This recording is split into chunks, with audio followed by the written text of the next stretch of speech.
Bagi yang ingin memesan buku panduan sholatnya, silahkan hubungi nomor yang ada di layar ini.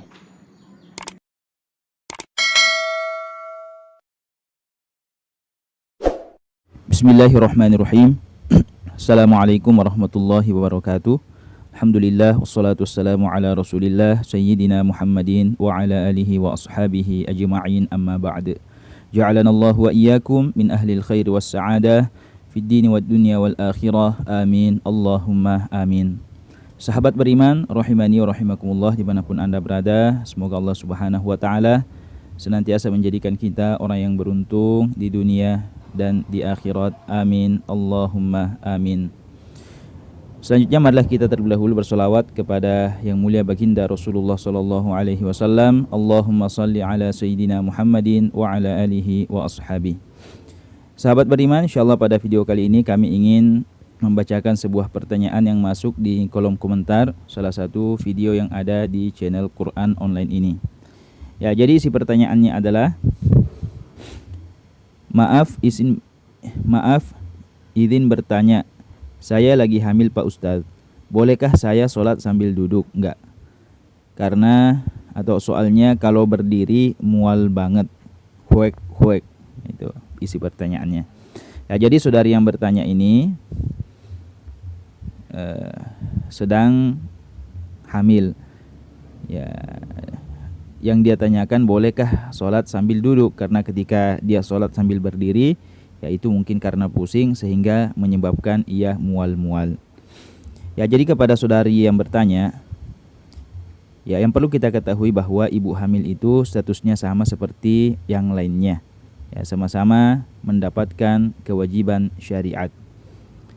Ya, karena itu mereka tetap berkewajiban melaksanakan sholat atau ibadah sebagaimana muslim mukallaf yang lainnya.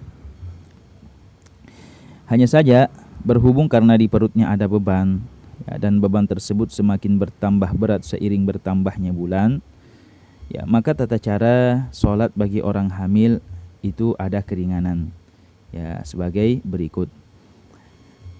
Yang pertama, ya, jika orang hamil itu, ya, masih bisa sholat sambil berdiri, ya, maka sholatlah sambil berdiri, ya, karena ini adalah yang lebih utama. Ya, jadi sholat sambil berdiri. Namun yang menjadi masalah, bagaimana jika dia sudah tidak mampu melakukan ruku, ya, tidak mampu lagi melakukan sujud, ya, khususnya bagi ibu hamil yang sudah besar kandungannya, ya, itu akan menyulitkan untuk melakukan ruku, apalagi melakukan sujud. Ya, maka bagi ibu hamil yang bisa berdiri tapi tidak mampu melakukan ruku dan sujud, ya, maka untuk ruku dan sujudnya cukup dengan isyarat. Ya, cukup dengan isyarat membungkukkan atau menundukkan kepala, ya, sebagai isyarat ruku, ya, dan begitu juga ketika sujud cukup menundukkan kepalanya. Ya, hanya saja ketika isyarat membungkukkan kepala untuk sujud sedikit lebih rendah dibandingkan dengan ketika menundukkan kepala untuk ruku, ya, agar kita bisa membedakan antara isyarat ruku dan isyarat sujud. Ya, jadi itu yang pertama. Ya, kalau orang yang hamil yang mampu sholat sambil berdiri masih bisa membungkukkan badannya, ya, untuk rukuknya bisa sedikit membungkuk, bukan hanya kepalanya saja tapi badannya sedikit membungkuk. Ya, begitupun dengan sujudnya cukup isyarat membungkuk. Kenapa? Karena tidak memungkinkan baginya untuk rukuk secara sempurna, untuk melaksanakan sujud secara sempurna. Ya, hanya saja ketika membungkuk untuk sujud sedikit juga lebih rendah dibandingkan ketika membungkuk untuk ruku, ya, agar kita juga bisa membedakan membungkuk untuk sujud dengan membungkuk untuk ruku.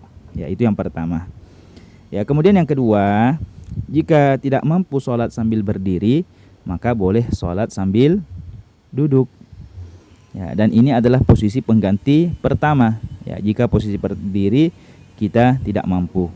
Ya, seperti yang saudari tanyakan tadi, ketika dia sholat sambil berdiri, ya, maka itu akan membuat dia mengalami mual-mual, Ya mungkin karena ketika berdiri dia pusing atau merasa berat, merasa kepayahan saat dia berdiri, maka boleh sambil duduk. Nah, duduknya di mana? Ya, duduknya boleh duduk di lantai, ya, atau yang lebih nyaman mungkin bagi orang hamil adalah duduk di atas kursi. Ya, karena mungkin duduk di lantai itu memberatkan, ya, sehingga cari yang lebih nyaman, ya boleh duduk di atas kursi. Nah, bagaimana cara ruku dan sujudnya? Sama seperti tadi. Ya, karena dia tidak bisa melakukan ruku dan sujud secara sunnah, maka cukup ketika ruku saat dia duduk, sholat duduk di atas kursi, posisi sholatnya membungkuk. Ya, posisi sholatnya membungkukkan badannya ke depan sedikit. Ya, begitu juga ketika sujud, cukup membungkukkan badannya sedikit. Ya, itu yang kedua. Kemudian yang ketiga, jika tidak bisa sholat sambil duduk, ya maka sambil berbaring. Ya, ini adalah pengganti posisi kedua jika posisi duduk itu Anda tidak bisa melakukannya. Adapun posisi berbaringnya, ya cari yang lebih nyaman. Jika bisa berbaring sambil miring, ya itu lebih bagus. Ya, akan tetapi jika tidak bisa, ya boleh terlentang. Ya, intinya cari posisi yang nyaman. Adapun untuk ruku dan sujudnya sama, cukup dengan menggerakkan kepala sebagai isyarat ruku dan sujudnya saat sholat sambil berbaring. Ya, jadi seperti itu. Ya, Rasulullah sallallahu alaihi wasallam bersabda, "Shalli qa'iman." Salatlah dalam keadaan berdiri. Fa illam tastati, jika tidak mampu berdiri, fa qa'idan, maka salatlah dalam keadaan duduk.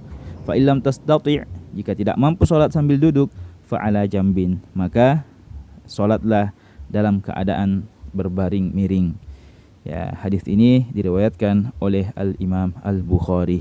Ya, jadi kepada saudari yang bertanya, ya bahwa Anda sangat diperkenankan sholat sambil dalam keadaan duduk, ya khususnya saat Anda hamil. Kenapa? Karena Anda ada uzur. Ada uzur, ya seperti tadi mual-mual, ya, saat sholat sambil berdiri, ya maka sangat diperbolehkan sholat sambil duduk. Ya, semoga bermanfaat. Lebih dan kurangnya kami mohon maaf. Assalamualaikum warahmatullahi wabarakatuh.